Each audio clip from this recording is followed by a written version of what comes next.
Mr. Zuckerberg, in March of 2012, you suggested by email to your management team that moving faster and copying other apps could, quote, prevent our competitors from getting footholds. Sheryl Sandberg responded that, quote, it is better to do more and move faster, especially if that means you don't have competitors build products that take some of our users.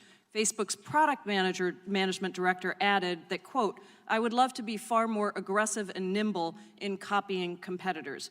Has Facebook ever taken steps to prevent competitors from getting footholds by copying competitors?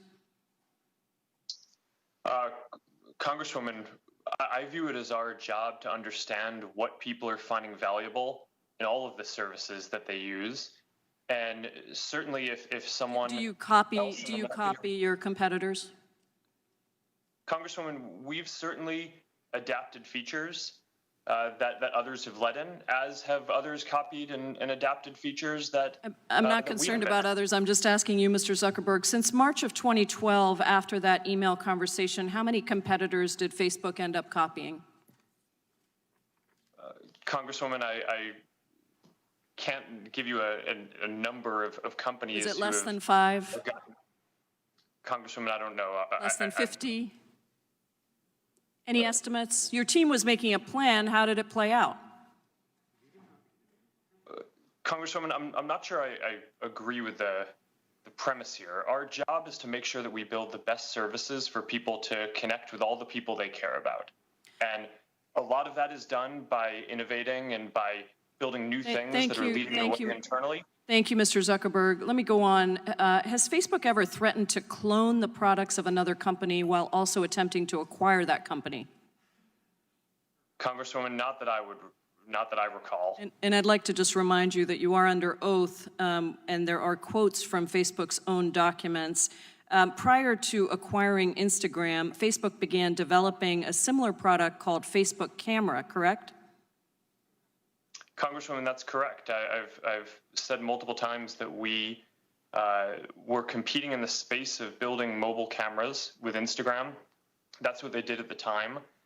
Their competitive set was companies like what we were building with Facebook Camera and ViscoCam and PicPlease. Thank you, Mr.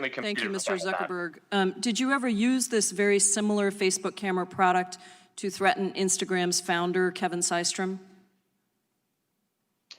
Congresswoman, I'm not sure what you would mean by threaten. I think it was public that we were building a camera app at the time. That was a well-documented thing. Let me tell you that, in a chat, you told Mr. Systrom that Facebook was, quote, developing our own photo strategy, so how we engage now will also determine how much we're partners versus competitors down the line. Instagram's founder seemed to think that was a threat. He confided in an investor at the time that he feared you would go into, quote, destroy mode if he didn't sell Instagram to you. So let's just recap. Facebook cloned a popular product, approached the company you identified as a competitive threat, and told them that if they didn't let you buy them up, there would be consequences. Were there any other companies that you used the same tactic with while attempting to buy them? Congresswoman, I want to respectfully disagree with the characterization. I think it was clear that this was a space that we were going to compete in one way or another. I don't view those conversations as a threat in any way. I'm just using the documents and the testimony that the committee has collected from others. Did you warn Evan Spiegel, the founder of Snapchat, that Facebook was in the process of cloning the features of his company while also attempting to buy Snapchat?